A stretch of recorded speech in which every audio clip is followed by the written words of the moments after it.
حضرت ابوبکر کا معلوم ہے آپ کو؟ ایک مرتبہ کسی نے حضرت علی سے کہہ دیا کہ ہماری جماعت میں یعنی صحابہ کی جماعت میں سب سے بہادر تو آپ ہیں، سب سے طاقتور، سب سے تندرست، توانا اور جوان اور مضبوط۔ تو حضرت علی نے کہا کہ اجی کیا بات کرتے ہو، بہادر تو ہم میں ابوبکر تھے۔ حضرت ابوبکر کی وفات ہو چکی تھی، تو کہنے لگے کہ بہادر تو ہم میں ابوبکر تھے، اس لیے کہ جب میدان جنگ میں ہم لوگ تو چلے جاتے تھے دشمن کے سامنے لڑنے کے لیے تیر تلوار لے کر کے اپنے، اور ابوبکر جو ہے وہ نبی کریم صلی اللہ علیہ وسلم کے پاس کھڑے ہو جاتے تھے اپنا تیر تلوار لے کر کے، اور سب سے زیادہ حملہ میدان جنگ میں نبی کریم پر ہی ہوتا تھا۔ اس وقت اس جگہ پر ٹک کر کے کھڑے رہنا اور سارے زخموں کو اپنے سینے پر لے لینا، یہ ابوبکر کا کمال تھا۔ ڈرتے نہیں تھے، تیر تلوار جو بھی ہے اپنی ڈھال وغیرہ لے کر کے، اور وہاں پر نبی کریم صلی اللہ علیہ وسلم کی حفاظت کے لیے کھڑے ہونا، وہ سب سے مشکل جگہ تھی پورے میدان جنگ میں، اور وہاں جو جس آدمی کا قدم نہ ڈگمگائے وہ سب سے بہادر مانا جائے گا۔ تو حضرت علی نے کہا کہ بہادر تو ابوبکر تھے۔ تو اب آپ یہ دیکھ لیجئے کہ موت سب کے پاس آئی لیکن کسی کو آئی نہیں، اس لیے کہ ان کا جو وقت مقرر تھا اس وقت وہ وقت ابھی نہیں آیا تھا۔ نبی کریم صلی اللہ علیہ وسلم پہ سب سے زیادہ حملے ہوتے تھے، مگر جو وقت آپ کا مقرر تھا اسی وقت پر آپ دنیا سے تشریف لے گئے۔ یہ اس کو کہتے ہیں آخرت کا یقین۔ تو ایک ہے توحید، توحید جب کسی شخص کی کامل ہو جائے گی اور آخرت کا یقین اعلیٰ درجے کا ہو جائے گا۔ آخرت کا یقین کس کو کہتے ہیں؟ کہ دنیا میں ہم جو کچھ بھی کر رہے ہیں یہ آخرت میں کہیں لکھا جا رہا ہے آخرت کے اعتبار سے، اور یہ دنیا کا قیام عارضی ہے، بہت وقتی ہے، مستقل قیام ہمارا آخرت میں ہے۔ تو اب ہمیں دنیا کے قیام میں جو سب سے زیادہ ڈر ہوتا ہے موت کا ہوتا ہے کہ موت آ جائے گی، وہ موت کا ڈر ختم ہو جائے گا۔ آخرت کا یقین ہوگا تو موت کا ڈر ختم ہو جائے گا، اس لیے کہ جب موت آئے گی تو ہم جائیں گے کہاں؟ ختم ہو جائیں گے یا آگے جائیں گے؟ معلوم ہوا کہ آگے جا رہے ہیں، ایک بڑی منزل میں جانے والے، تو اس منزل تک جانے کے لیے موت کی طلب پیدا ہو جاتی ہے ایمان لانے سے، کہ ہم اس دنیا میں تو بڑی مشقت ہے، بڑی مصیبت ہے، اور اس دنیا سے نکل کر کے اگلی دنیا میں جائیں گے تو ہمیشہ ہمیشہ کے لیے راحت اور چین ہے۔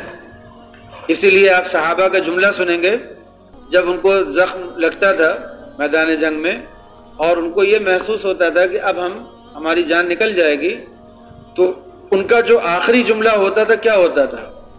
فزت برب الکعبہ، رب کعبہ کی قسم میں کامیاب ہو گیا۔ تو جو آدمی مر رہا ہو وہ یہ کہے کہ میں کامیاب ہو گیا، یہ کب ہو سکتا ہے؟ جب اس کو مرنے میں اپنی کامیابی دکھ رہی ہو تبھی تو، ورنہ تو کہتا ہے کہ ارے میں ایسے مار کھا گیا اور ایسے مجھے زخم لگ گیا، اور میں اگر یہ غلطی نہیں کی ہوتی تو یہاں بچ جاتا، وہ ہو جاتا۔ یہ سب نہیں تو ہوتا تھا ان کے وہاں یہ زندہ ہیں، لڑ رہے ہیں، اور جب موت آئی تو کہنے لگے کہ چلو بس مقصد حاصل ہو گیا، چلے گئے۔ تو اس طرح سے جو ان کا ایک لگاؤ تھا موت کے ساتھ، وہ لگاؤ پیدا ہونا، جب تک آخرت کا عقیدہ نہیں ہوگا یہ لگاؤ پیدا نہیں ہو سکتا۔ جنت کا عقیدہ نہ ہو، دوزخ کا عقیدہ نہ ہو، حساب کتاب کا عقیدہ نہ ہو، تو یہ ساری چیزیں پیدا ہی نہیں ہو سکتی۔ تو دو عقیدے بہت بنیادی ہو گئے، کون سے؟ ایک توحید اور ایک آخرت۔ ان دو عقیدوں تک پہنچنے کے لیے، صحیح طریقے سے پہنچنے کے لیے رسالت بہت ضروری ہے۔ اگر رسالت نہیں مانی جائے گی تو نہ ہم توحید سمجھ سکتے، نہ آخرت سمجھ سکتے، نہ ہمیں جنت کے بارے میں بتانے والا کوئی، نہ دوزخ کے بارے میں بتانے والا کوئی، اور نہ اللہ کے بارے میں بتانے والا کوئی کہ صحیح کیا ہے غلط کیا ہے۔ اگر نبی کریم صلی اللہ علیہ وسلم نے توحید کے سارے مراحل بیان نہیں کر دیے ہوتے تو لوگ بھٹک جاتے۔ آپ دیکھیے لوگ آج بھی مزاروں پر بھٹک رہے ہیں، ہمارے ہی مسلمان بھائی ہیں، اور وہ مزاروں پر جا کر کے بھٹک رہے ہیں اور اپنی توحید کو برباد کر رہے ہیں، لیکن ان کو کوئی رہنمائی دینے والا نہیں ہے کہ اللہ کے رسول کی نظروں میں یہ غلط ہے۔ اللہ کے رسول سے محبت ان کو سکھائی گئی لیکن غلط طریقے سے سکھا دی گئی۔ اللہ کے رسول سے محبت کا مطلب ہے رسول کی اطاعت کرنا، نا، رسول کی اطاعت کرنا، نہ کہ رسول کی شفاعت کے بھروسے پر سارے گناہ کرنا۔ یہ تو عیسائیوں کا عقیدہ ہے۔ عیسائی کہتے ہیں کہ عیسیٰ علیہ السلام جو ہے کفارہ بن کر کے سولی پہ چڑھ گئے، تو اب جتنے عیسائی ہیں کسی کو کسی غلطی پر کسی گناہ پر پکڑ نہیں ہوگی۔ تو اگر کوئی مسلمان عالم اپنی قوم سے یہ کہے کہ نبی کریم صلی اللہ علیہ وسلم کی سفارش مل جائے گی اور سب کے سب مسلمان جنت میں چلے جائیں گے، اس لیے اب کوئی بھی مسلمان کوئی بھی گناہ کرے اب پرواہ مت کرو، اب جتنا جی چاہے گناہ کرو کھلم کھلا۔ تو اگر کوئی آدمی شفاعت کے عقیدے کو ایسے سمجھا دے لوگوں کو تاکہ وہ اس کی وجہ سے اللہ کے رسول سے لوگ محبت کرنے لگے، تو یہ محبت نہیں ہے، یہ تو اور اس کے خلاف عداوت ہو گئی۔ اللہ کے رسول صلی اللہ علیہ وسلم تشریف لائے تھے دنیا سے گناہوں کو مٹانے کے لیے، عبادتوں کو زندہ کرنے کے لیے، اللہ کی اطاعت کا سبق پڑھانے کے لیے۔ بالکل اس کے برعکس ہو گیا کہ شفاعت کا عقیدہ مان لو، شفاعت کا عقیدہ مان لو اور سارے گناہ کرتے رہو، یہ تو الٹا کام ہو گیا نا۔ تو اس لیے شفاعت کا عقیدہ تو ہے ہمارا، لیکن اس کے ساتھ ساتھ اطاعت کا عقیدہ بہت زیادہ ضروری ہے۔ نبی کریم صلی اللہ علیہ وسلم کی اطاعت اور فرما برداری یہ اس سے زیادہ ضروری ہے، شفاعت کے عقیدے سے زیادہ ضروری ہے۔ آپ دیکھیں اگر کوئی شخص نبی کریم صلی اللہ علیہ وسلم کی اطاعت کرے، فرما برداری کرے ساری زندگی، تو زیادہ مجاہدہ اس کو کرنا پڑے گا کہ جو شفاعت کے عقیدے پہ بیکار ہو کر کے بیٹھ جائے اس کو کرنا پڑے گا۔ ظاہر سی بات ہے اطاعت اور شریعت کی حفاظت یہ لوگ کریں گے کہ وہ لوگ کریں گے؟ ظاہر سی بات ہے کہ یہی لوگ کریں گے جو اطاعت کریں گے نا۔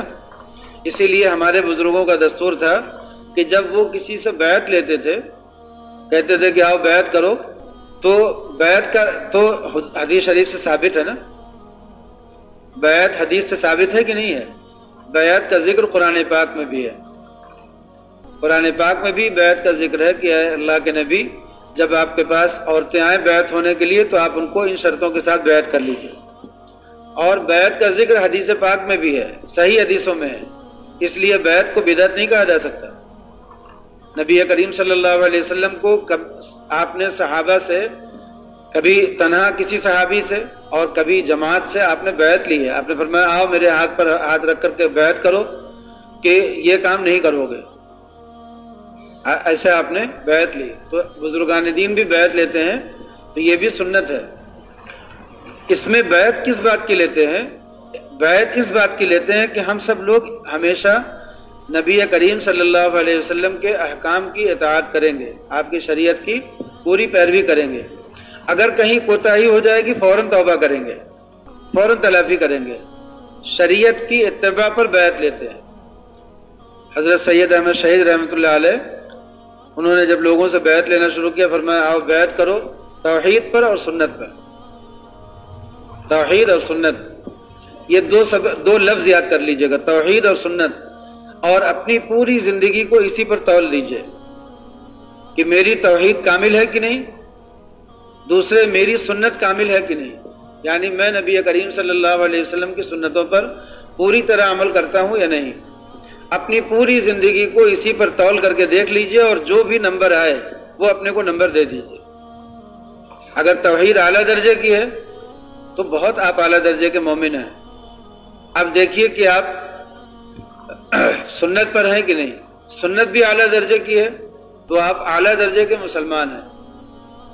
توحید اگر اعلیٰ درجے کی ہے تو آپ اعلیٰ درجے کے مومن ہیں، اور اگر سنت بھی اعلیٰ درجے کی ہے، ہر بات میں سنت پہ عمل کرنے کی توفیق ہو رہی ہے تو آپ اعلیٰ درجے کے مسلمان ہیں۔ یہی توحید اور سنت پر اپنے آپ کو آپ تول کر کے دیکھ لیجئے، ہم اپنے آپ کو تول کر کے دیکھ لیں، سارے مسلمان اپنے آپ کو تول کر کے دیکھیں کہ ہم لوگوں کی توحید کتنی ہے اور سنت پر عمل کتنا ہے۔ اسی سے پتہ چل جائے گا کہ ہم لوگ صحیح راستے پر ہیں یا نہیں ہیں۔ بزرگوں نے لکھا ہے کہ اگر کسی شخص کے بارے میں یہ اندازہ لگانا ہو کہ یہ شخص صحیح ہے کہ نہیں، کسی شخص کے بارے میں کوئی آدمی دعوت دینے کے لیے کھڑا ہو گیا کہ میرے طرف آؤ، میں تمہیں اللہ کے رسول تک لے چلوں گا، میں تمہیں سیدھے راستے پہ لے چلوں گا، بہت سے لوگ کھڑے ہوتے ہیں، بلاتے ہیں اپنی طرف، تحریکیں بنتی ہیں، جماعتیں بنتی ہیں۔ تو مولانا ہردوئی نور اللہ مرقدہ نے فرمایا کہ جو آدمی دعوت دے رہا ہے کہ آؤ میرے پاس میں تمہیں لے چلوں گا کامیابی کی طرف، تو تم اس کے پاس جاؤ، اور اس کے ساتھ 3 دن گزارو. دیکھو وہ نبی کریم صلی اللہ علیہ وسلم کی سنتوں کی پیروی کتنی کر رہا ہے. توحید تو دل کے اندر ہے، دیکھو کہ وہ سنتوں کی پیروی کتنی کر رہا ہے. اگر کسی شخص کے اندر سنتوں کی پیروی اعلیٰ درجے کی ہے، کامل درجے کی ہے، تو اس کے پیچھے چل پڑو. اس لیے کہ کبھی بھی کوئی باطل، اہل باطل سنت کی پیروی نہیں کر سکتا. کوئی اہل باطل سنت کی پیروی نہیں کر سکتا. جتنے اہل باطل ہوئے ہیں یہ سب سنت کو چھوڑ کر کے ہی ہوئے ہیں. جب تک سنت کو چھوڑا نہیں، جب تک وہ اپنی تحریک، اپنی جماعت چلا نہیں پائے.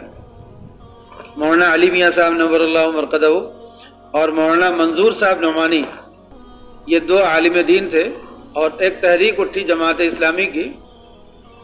تو اس تحریک میں یہ دونوں حضرات شامل ہو گئے، اس لیے کہ دیکھا کہ بھئی ایک تحریک ہے جو بلا رہی ہے کامیابی کی طرف، آگے بڑھنے کے لیے، مسلمانوں کی ترقی کے لیے. تو یہ دونوں حضرات شامل ہو گئے. لیکن جب شامل ہوئے تو کچھ مدت کے بعد دونوں ہی حضرات الگ ہو گئے. کیا چیز کی کمی ملی ان کو؟ سنت کی کمی ملی. انہوں نے کہا کہ داڑھی رکھ لیجئے، پوری داڑھی رکھ لیجئے، آپ امیر ہیں، مسلمانوں کے امیر ہوں گے، داڑھی تو کم از کم پوری رکھ لیجئے. اب انہوں نے اس میں تعویل توجیہ کر لی کہ نہیں، سارا ایمان داڑھی میں نہیں ہے، بہت سی توجیہ کی. اب اس پہ یہ حضرات چپ رہے تھوڑا کہ چلو ٹھیک ہے، ہو سکتا ہے آگے چل کر کے رہے. لیکن جب کئی مسائل میں دیکھا کہ سنت سے انحراف ہے تو پھر پیچھے ہٹا. اس لیے کہ انحراف جو ہوتا ہے، غلط قدم، وہ ایک مرتبہ اٹھتا ہے اور چلتے چلتے وہ بہت الٹا ہو جاتا ہے. جیسے آپ نے دیکھا ہوگا بعض مسجدوں میں کچھ لوگ نماز پڑھنے کے بعد قبلے سے تھوڑا سا رخ موڑتے ہیں اپنا اور کچھ وظیفہ پڑھتے ہیں. ان سے پوچھئے کہ کہاں، کدھر رخ کیا ہے؟ کہتے ہیں مدینہ شریف کی طرف کیا ہے. آپ پوچھئے گا ان سے یہ کہ تم نے جو ابھی رخ پھیرا ہے تھوڑا سا، کدھر کیا ہے؟ کہتے ہیں مدینہ شریف کی طرف کیا ہے. تو ان سے کہیے کہ ذرا سا نقشہ لے آؤ اپنا مدینہ کا، عرب کا، وہ لے آؤ، میپ کھولو. اور اب جو تم کھڑے ہوئے ہو دیکھو عرب کہاں ہے اور تمہارا رخ کہاں ہے، کس ملک کی طرف. وہ پورا عرب ہی چھوڑ کر کے کسی اور ملک کی طرف کھڑے ہو جاتے ہیں. لیکن ان کو کسی نے گمراہ کر دیا ہے کہ تھوڑا سا گھوم جاؤ تو عرب مدینہ شریف کی طرف ہو جاؤ گے. یہ کسی نے گمراہ کر دیا. اب چلے جا رہے ہیں اسی پر، اپنی نہ عقل ہے، نہ دماغ ہے، نہ کچھ سمجھ ہے، بس اسی پہ چلے جا رہے ہیں، کیے چلے جا رہے ہیں. بس یہی ہم آپ کو بتانا چاہ رہے تھے کہ توحید اپنی مکمل کیجیے. اپنی توحید اور سنت کی اتباع، یہ 2 چیزیں مکمل کر لیجئے. اس کے بعد آپ کو کسی وعظ کی، کسی تقریر کی ضرورت ہے نہیں. سیدھے راستے پہ پڑ چکے.